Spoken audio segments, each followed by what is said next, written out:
Welcome to Talkin Trades. I'm Rut Walker with Union Up, and today we've got two guys that I want to talk a little mechanical with. One is Andy Sumter, who is the Executive Vice President of the Atlanta Mechanical Contractors Association. Did I get that right? Mechanical Contractors Association of Georgia. Of Georgia, okay. And Dave Tzimenatos, who works with McKenney. McKenney's one of the contractors under that wing, yes? Yes. And Dave, you are the Fields Operation Manager for McKenney's in Atlanta? I am. Yeah, cool. Welcome to Talkin Trades. Thanks for joining us for a little bit this morning. I want to talk specifically about the apprenticeship track. And Dave, you were telling me earlier this morning that you came through an apprenticeship track to get where you are. Is that a fair assessment? Yeah, that's correct. So I'm actually a second-generation sheet metal worker from Local 85. I started in 1998 as a helper at what was then Phillips Arena, what's now State Farm Arena. So that was my first job, big job. I was out there for about 18 months, but started there as a helper, sweeping floors, doing whatever they needed to clean up, and kind of went through 4 years of a sheet metal apprenticeship. Became a journeyman for about a year, became foreman, superintendent, and in late 2014, I took a job in the office kind of over foreman. So had a pretty good track. When I came in the office in into 2014, beginning of 2015, I actually became my dad's boss. So I was my dad's boss. After 32 years of him working at McKinney's, I filled out his separation notice for his retirement. So interesting little part of my career that was bittersweet. And he worked very hard to get to where he was and to provide for his family and for me for many years. But I'm glad to see him enjoy his retirement. So he had gone through the apprenticeship program as well, or? He had not gone through the apprenticeship. He was working sheet metal in Florida. The market in the late 70s, early 80s in Florida was not very good. The Atlanta market was very good at the time, so kind of relocated our family. I've got three older brothers. One of them is a sheet metal worker as well and has moved into the office as well. So, the union trades are definitely part of our family, but kind of moved us to Atlanta and kind of went on from there. Why did he choose the mechanical trades? He was doing sheet metal for a non-union company in Florida and decided to join the union just for better benefits, better insurance, more stable work. Yeah. So Andy, what is the mechanical trades, if you had to sum it up? I talk to people about it, and then they go, what does that mean? I would say that it includes plumbers, pipe fitters, welders, and HVAC service techs, and also sheet metal workers. I would include that in mechanical trades as well. Basically, we are the infrastructure in buildings. I mean, you see all the tower cranes in Atlanta. And when we're doing all kind, us and the electricians, man, we are in there doing all the internal work for those buildings. So I was at Truist Park last night, and you guys did pretty much all the work in that park, right? Your guys specifically, because I know you guys are not only did you build Truist Park, you're out there again. I've saw the stuff you're working on out there right now. Yeah, we've built nearly every building at Truist Park, including the actual stadium in which the Braves play. And and that's still going on. That whole battery area out there, that whole fan experience, that whole really kind of corporate world out there that's grown out of nothing is still going red hot. Yeah. Yep, we're still out there working right now, building a brand new building. So glad we're staying on the campus and enjoying the work, and certainly love building stuff that our community is able to take advantage of. I'd love to be able to shoot a little video out there of your guys, if you wouldn't mind that at some point, because that's a big deal. I think that one of the things that I know about this trade is that you guys do important work. It's not that residential isn't important. It is. But you guys build the infrastructure of the stuff that makes these communities that we live in great communities. I love going to the Braves games. I know you guys do too. Hospitals, data centers. Talk about sort of the scope of work from a mechanical contractor's perspective that you guys do as opposed to some other group? I mean, it is mechanical trades. They are somewhat complicated and high tech. I mean, we're doing all kinds of work in hospitals, medical gas. People have this illusion of plumbing, but man, plumbing is high tech. I mean, we're fabricating. We're using 3D models and building things in the shop and shipping them out in large pieces out to job sites and setting them in place. I mean, you would be amazed at the technology. You go to these companies and they've got, entire departments with computer screens everywhere, and they're working on 3D models, sending drawings to shops to be fabricated. Mm-hmm. Pieces are then transferred out to the job site along with the drawings. Everything is so portable and electronic now.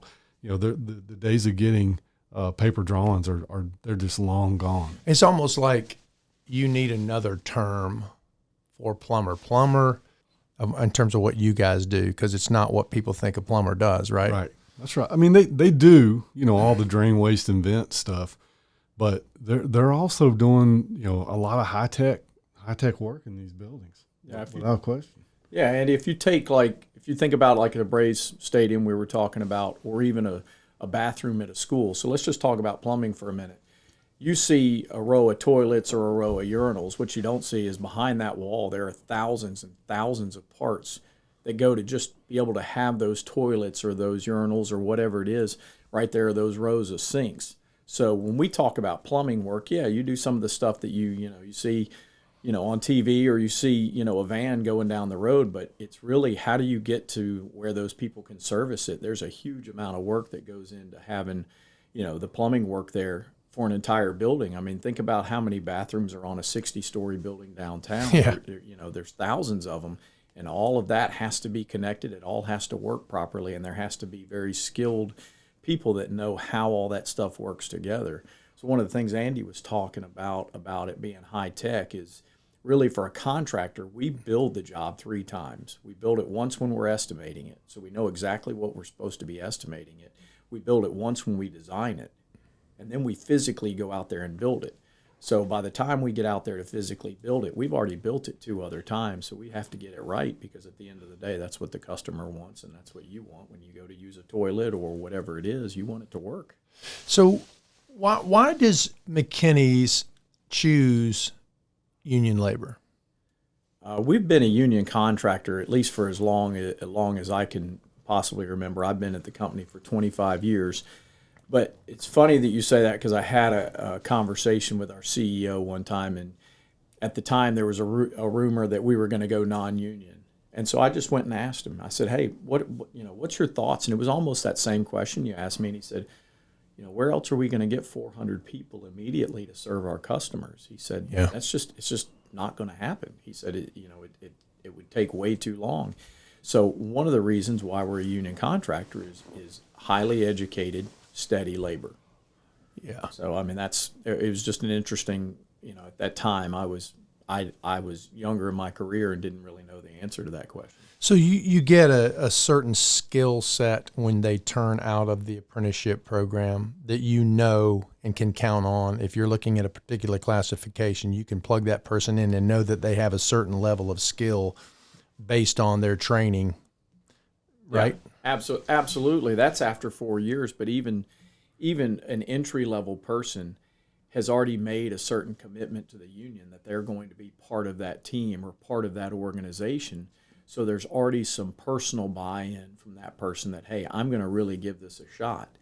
If we hire somebody that doesn't come through the union, which we do, and we get them in the union, we don't always get that commitment. They're committing to coming to work and to do a day's worth of work. They're not committing to an organization. So it's a little bit different. I think that personal commitment to an organization means something more to people. So I think they maybe think through that a little bit more, and the people that don't really want to make that commitment or aren't really committed to working kind of back out, and we don't see those people as often. Which by default means you sift out the wheat from the chaff, so to speak, and you end up having the best people in the industry in your group. Correct. Yeah.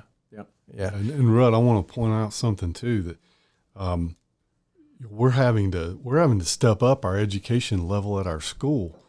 You know, 4 or 5 years ago, we opened a brand new school. We have huge labs where the students are able to get their classroom work, and then they go out in the labs, they get their hands on things, and so that basically contributes about 20% of their education. The other 80% is done on the job with working for these companies, and these journeymen are teaching these apprentices, you know, how to do these high tech things, and we're having to respond to that, what they're doing in the field, and teach them those things at the school like we've never done before. We're teaching things like Trimble and BIM and you know the how to do automatic welding and all those kind of things that really we didn't have to do in the past, and now technology is increasing so fast, we're having to step our game up at our school. So what does it take for someone to be successful in that program? You mentioned the technology. You're hiring the best of the best. So how do you determine what skill set they need, what aptitudes they need to succeed? Well, you really need to want to work with your hands. You know, there's so many kids that graduate from high school and don't want to go to college. They don't want to get in debt. They want to do something else.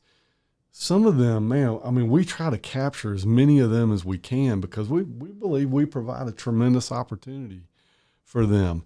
And these are smart kids, man. When you challenge them and show them what's available in our trades, they respond to it.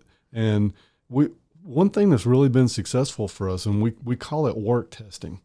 So before we love it when before they start apprenticeship, if we can work them for at least 2 or 3 months out in the field and show them what our industry is all about, and make sure that they are going to respond appropriately, and they're going to show up to work on time.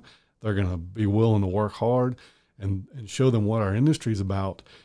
We are very highly successful at retaining them and getting them through the school. So it's really, work testing has been something that we used to they'd come to the hall, sign up, they'd throw them out in the field. Over half of them would quit. Right. Well, now we're sending them out in the field. We're still signing them up as helpers, and we're sending them out in the field just kind of like Dave did, and showing them what our industry's about. And by seeing that, they develop a passion, and the ones that we want to keep, we're helping them enter apprenticeship school, and we're very successful at retaining them. So they're out in the field for a month or 2 or 3, Mm-hmm. looking at what it's like to do this kind of work. That's right. What kind of work are they doing there as a helper? Are they just observing, picking up stuff, moving around? What's their day look like as that entry point? All those things, and I'll defer to Dave because he has firsthand knowledge of exactly how they work test people. Thanks, Andy. So, yes, it's all of that stuff. It's observing, moving things, picking things up, but it's also actually learning the trade. I think that the craftsmen that we have in the field, they have a desire to improve the image of the work they do. So they go out of their way to show younger people, hey, this is what some of the fun things that you can do in your trade. Because if they're not energized, of course, they're not going to be as excited to come to work. So we also try to show them some of the fun things and some of the things that will really stick out in their mind as, having accomplished something during the day. So yeah, there is, the things they're an entry level person, so you don't want to put them on really dangerous stuff unless they've been trained properly and things like that. One of the other things Andy talked about was, work testing. One of the things that we also do is if you're a junior and it's your summer break before your senior year, we'll work you out in the trades for the 3 months in the summer and see if you like it. If it's something you like, you've got a job waiting for you when you come out of high school. You're talking about juniors in high school here. We are. Yeah. I mean, so I did not know that. We have kind of two paths. The one Andy talked about, were people that are done with high school or ready to switch a career. We'll put them out there in the field, and you can choose. I mean, that's kind of one of the best things that I like about the industry is you're not burning bridges. we'll tell anybody, hey, come give it a shot. If it's for you, great. We'd love to have you stay and work. If it's not for you, that's probably better because you're just not going to have a happy career. So to be able to do that for high school students, but then also for people that are, graduated high school or have changed careers, it's a great opportunity for them to test it out and to say, hey, let me see, because it's not, we've got a ton of work. I mean, we've got, more work than I've seen. One of the things that I try to explain to people is as long as I've been in here, we're usually on a 2 or 3 year cycle here in the Atlanta market where things kind of slow down and everybody can kind of breathe. Well, it's been 6-7 years since we've seen that, and so. And there's a ton of work coming down the pipe. Yeah, right? I mean, it's I keep amazing reading in Atlanta. about all of these industries, which brings other supporting industries and so forth. What's the scope of work look like from both your perspectives in the next 5 years? If I'm going to get in this trade as a young guy or woman, what does that look like? Man, sky's the limit. Georgia is a very popular state. We're fortunate to have a governor that's pro-business. They're bringing industries. They're working hard to bring industries into the state of Georgia. The state is growing like crazy. Traffic's getting bad. You can see, like I mentioned earlier, the tower cranes. You can see them all over town. And then we've got population centers all spread out in the suburbs.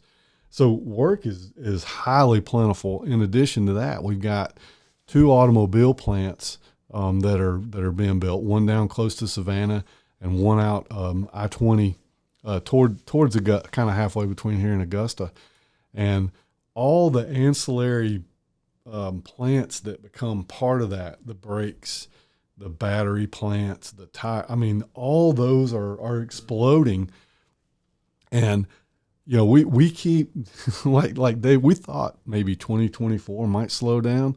No, 2025 is now looking like it isn't going to be. There's not going to be a slowdown. It is just amazing the amount of work that's coming to the state of Georgia, and it's a very pro-business state, and it's actually a great place to work. Yeah. So how do we ensure that contractors like McKinney's keep bidding that work so that our members can continue to put money in their pensions and put money in their retirement and that kind of thing? How does McKinney's compete in this, this environment such that the guys at Smart Local 85 grow, the guys at UA Local 72 grow? Do you hire any other guys from different locals? So McKinney's has an office in Charlotte as well as here in Atlanta. So we have several locals that we have agreements with, especially in the Southeast, just jobs, kind of stretch borders, with union jurisdictions. One of the things that Andy was talking about is, that the amount of manufacturing that the state has drawn to Atlanta is exploded, and the same thing with data centers and things like that. Well, all of those businesses have to be supported by other businesses. Andy talked about it with brakes and stuff like that. So we're seeing, even newer office buildings, which everyone kind of thought the office market was going to slow down, and we just haven't seen that as much. But we've seen a lot of manufacturing. So one of the good things about being some of the bigger contractors and being union, the way the unions have helped those contractors is we have qualified people. Mm-hmm. So we're not spending nearly as much money trying to hire and find people. It's a great resource for us. So therefore, we're able to put our money in other places to become, more efficient, to become bigger, to grow, to give more people a place to work. And what that does is that positions most of the union contractors, the only ones that can handle some of these bigger jobs. Yeah. There's just not, some of these smaller contractors could never handle an electric car plant or a huge data center. Yeah. So, but we've also positioned ourselves to be that best contractor based on having the best craftsmen out there working on it. Does that allow you to calibrate your bid schedule and your work schedule because you've got that manpower that you can count on? Oh yeah, definitely. We as at least McKinney's continues to grow, there is a very high percentage of the total people that we need to add over the next 2 years that that I would expect to get from the two main locals that we hire from here. I mean, that's the expectation. I can't have that expectation blindly. I have to share that information. Hey, we're going to bid. Right. I'm going to have to add 300 people in the next year and a half. I need your help getting them. Right. So it positions them in a place where they know, okay, they've got a commitment from a contractor that they'll hire the members. Mm-hmm. So it gives them a little bit more freedom to hire people at a faster pace, to get people into the schools, to add classes to the schools if it's necessary, and things like that. And McKinney's is one of multiple contractors in these unions. So as we all grow, the unions are able to grow. We're able to provide good paying jobs to a lot more people in this state. Right, right. And so where are those people coming from, Andy? Are they coming from, you're enrolling a lot of kids that are coming out of high school? Are you getting mostly people from that are working in other industries? Like where are those people coming from? We got to have a lot of people to do this stuff. So right. Where are they coming from? They're coming from wherever we can find them. And they are definitely coming from the high schools. But those are really green people. I mean, they're inexperienced. Some of them have had some trade school exposure in high school. And I'm happy to see that coming back to the high school level. That vocational training, that trade training, is been instrumental in us getting more people interested in our industry. But we're also, we're looking at there's a high percentage of kids that go to college and decide this is not for me. Right. I just don't see a future in it. We're trying to capture those kids. Those are the ones that I'm most concerned about. They tend to get lost because they no longer have that high school counselor or teacher to guide them. Mm-hmm. These kids, I mean, I was a kid. I didn't want to listen to my parents preach to me. They don't listen to their parents enough until they get a little older.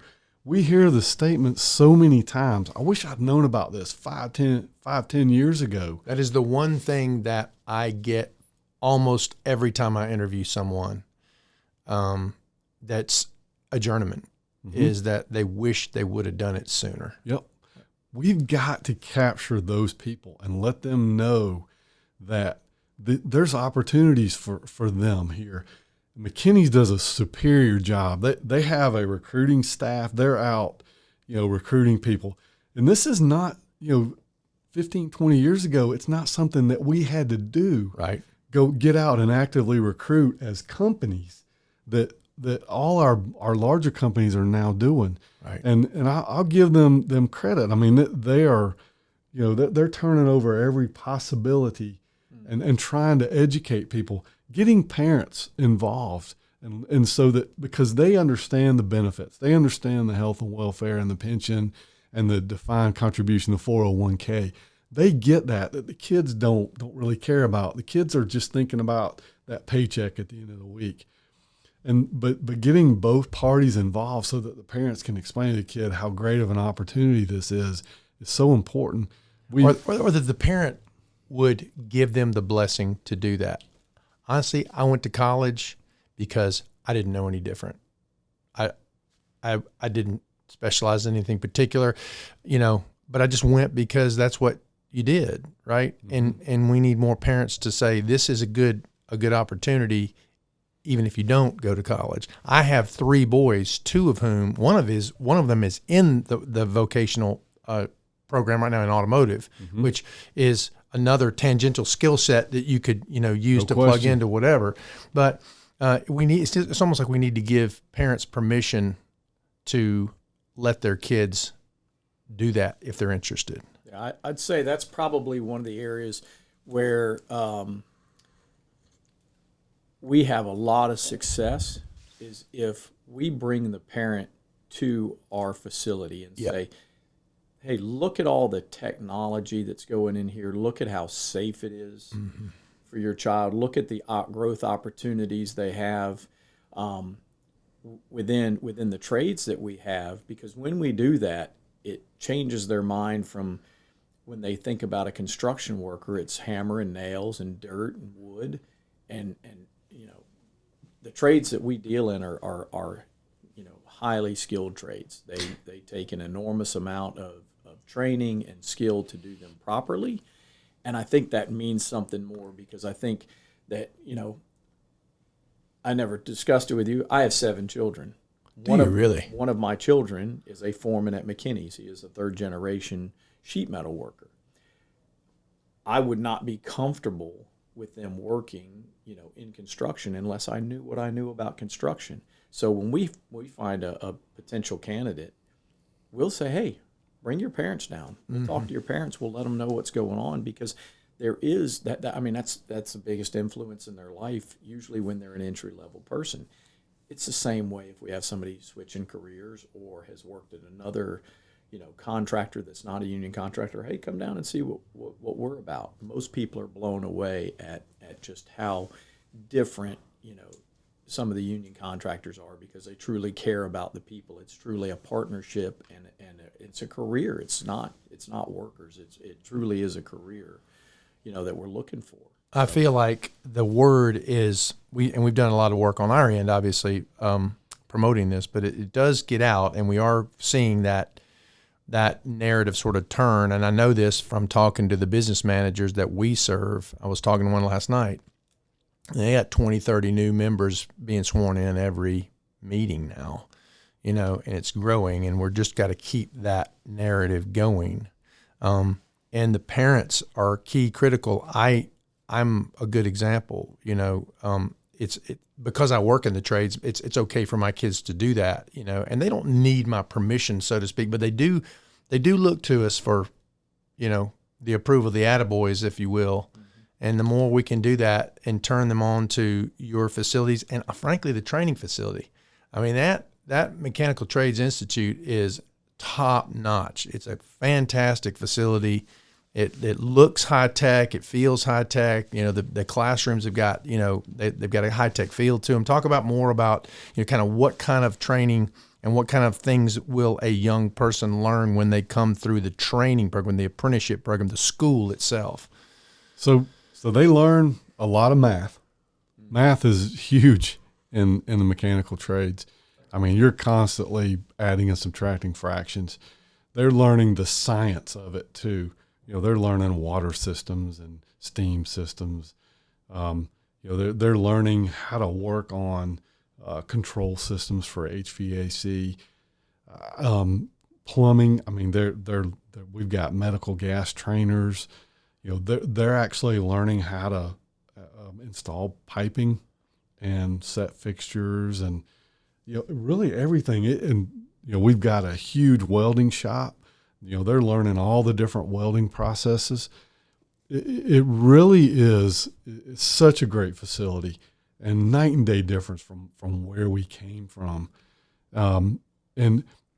We've got, so one of the big questions we get from these recruits, from high school kids, is what, I love working on my hands, and I want to learn how to weld. I want to be an HVAC tech. But what opportunities are available to me, down the road? And we've got a great flow chart now that shows them all the careers. And I loved hearing Dave's story, because that flow chart shows his story. Yeah. If you go through this apprenticeship school and you get to be a superintendent, or you're leading these big jobs, that's not the end.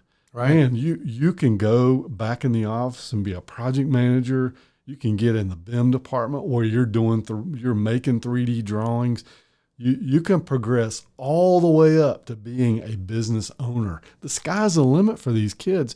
It's really how much do you want it, and how far do you want to go? Yeah. And if you need proof, that's right. You got a living example right there of somebody who came through the track. That's one thing that we don't talk about enough, I think, is you think, well, you can go to college and start your career and work your way up, or you can go into the trades. No, it's the same thing. You're just getting a different level of training, and you can progress from there. Yep. Yeah. One of the things my son, when he wanted to come to work, he said, hey, can you get me a job in VC, or virtual construction, designing, duct systems? And I said, no, it doesn't really work that way. You can go down there and apply, and if you have the right skills, they'll hire you. I said, or you can go into the trades and learn what those designers are designing, and then you can choose to go into that. You can choose to say, hey, I want to leave the field and go work in VC, or work, design the systems. Well, now you have practical knowledge of what you're actually designing, and that's going to give you a head start above and beyond most people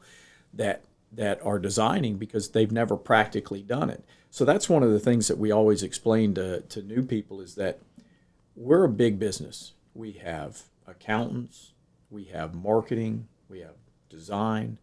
All of those things are wrapped around us installing duct and pipe. Mm-hmm. So if you want to start at the basic, know what we're doing as a business, and then you can go anywhere you want in the business, because now you know what we do as a business, mm-hmm. and you can therefore support it better. So my story is one of success and hard work, like any others. Lots of people have moved from the field into project management, are now senior PMs, are running huge projects. They've gone into our pre-con or our pre-construction, our estimating department. So really the growth opportunity is open to anybody. One of the questions you ask are some of the technology that they're learning in these labs, how, and we've talked a lot about plumbing, and I'll talk about it for a minute, but how the water flows in your house to get from your toilet to the sewer system is completely different than how it does in a 60-story building. You have to understand hydronics and how the water's flowing. You have to understand, gallons per minute and all that, pipe sizing. There's a lot of technology that goes into it. So the trades that are going through these apprenticeships, they're not just learning how to join two pieces of pipe. They actually have to know what's going on with the material inside those pipes to make sure they're installing it all correctly. So yes, it's all designed, and we have, designers that design it. But when you're doing it in a practical situation, you have to understand that part as well, because things change on a construction site. So the technology behind it, whether you're talking about, HVAC piping, which is basically chilled water or cold water flowing through the pipes that, cool some of these bigger buildings, or you're talking about plumbing, or you're talking about sheet metals, CFMs, and if you put an elbow, how much does that slow the air down and all that stuff. So there's a huge amount of education and math going. Plus, you have to be able to be kind of a mini designer to design these systems, because things change in the field, and you have to be able to make those changes, and you have to be able to make them within, all of the mechanical standards that we have to, follow. Yeah, agreed. Well, so if I'm a parent or if I'm a kid, and I want to get interested in this work, what's the most expedient path to do so? How do we get in touch? What do? They go online? Do they apply for a job? Do they apply for the apprenticeship program first? What's the path? From an association point of view, we have actually a recruiter that goes out, and he'll do interviews. He'll discuss with parents and students about our industry. His name is Bob Bradley, and he has a website you can go to. It's afutureinpiping.com. We also have another website that's afutureinhvac.com. And so, that is one avenue that you can get information. There's also Local 72, and they have a website as well. You can actually go there. Terry Newsom Jr., our business manager, he is fantastic. He's changed. He's really working on changing the culture at that union. Now, when people show up there that are interested, he is personally taking them back and showing them what we do, and talking to them and touring them. Something that's never been done before. Usually they just have them sign a book, tell them a little bit about, hey, come to call outs. Now we're actually educating candidates on what we're all about. So that's another avenue. And then I'll turn it over to Dave just to talk about McKenney's specifically. I want to talk about McKenney's, and I'll get there, but with something else that we haven't necessarily talked about are a lot of the construction programs in high school that are feeding the mechanical trades and feeding some of the other trades. So this state has also done a great job of working with the high schools and the counties to really encourage, different, construction classes, different trade classes. You talked about your son being an automotive trade. I mean, that is a skilled trade that there are classes that the high schools are doing. So this state's done a great job of trying to feed that and trying to kind of change the narrative as the only way you can get a good career is to go through a college path. Yeah. So one of the selling points that we talk to parents and teachers is we can take a student, we can give them, 4 years of education just like they would in college. They'll have a $100,000 career, and their college tuition is zero. They owe nothing. It's completely paid by the unions and by the mechanical trade associations. But we bring people to McKinney's in really two ways. One, the primary is through our union partnership and bring them in. We also hire them through high schools and some of these trade fairs and things like that, and then get them signed up with the union. So we have multiple ways that people come to us and that we recruit. And I mean, Andy talked about some of the recruiting we do. 15 years ago, all of our recruiting efforts were called the union. But this market has grown so big in Atlanta. There's so much work that we all have to work as better partners, with the trades, with the the unions themselves, and with the contractors. Yeah, and as a guy who works with the local unions and builds their websites and that kind of stuff, I would encourage any parent. Smart Local 85, it's got a brand new training facility out in Austell. It's fantastic. It's not terribly far from the Mechanical Trades Institute, so you got two avenues there of high tech, really, really awesome training programs that you can go and learn and facilitate your career without taking on a bunch of debt. And I'm excited about what's going on in the future. Gentlemen, I think that wraps it up. I appreciate you guys coming and sharing with us what the opportunities are, what the future looks like, and how people can get in touch with you. And if there's anything else that you want to say, please do. And I appreciate you coming. Rudd, I appreciate you having us. It is so important that we get the word out about the trades. And it's, kind of like Dave said, it's not just the mechanical trades. We need tradespeople in all parts of life. Yep. And it is absolutely a terrific career. And people need to open their eyes and be aware of the many career opportunities that are available. You don't have to go to college. We will educate you, we will teach you, and we will get you up to your maximum capacity and a great career in the mechanical trades. And where you take it from there is up to you, man. Yeah, that's right. what I tell my boys. Right. We can get you the training. Where you take it, the sky's kind of the limit. Yep. Appreciate it, Rutt. Thank you so much for having us, for joining us. Excuse me.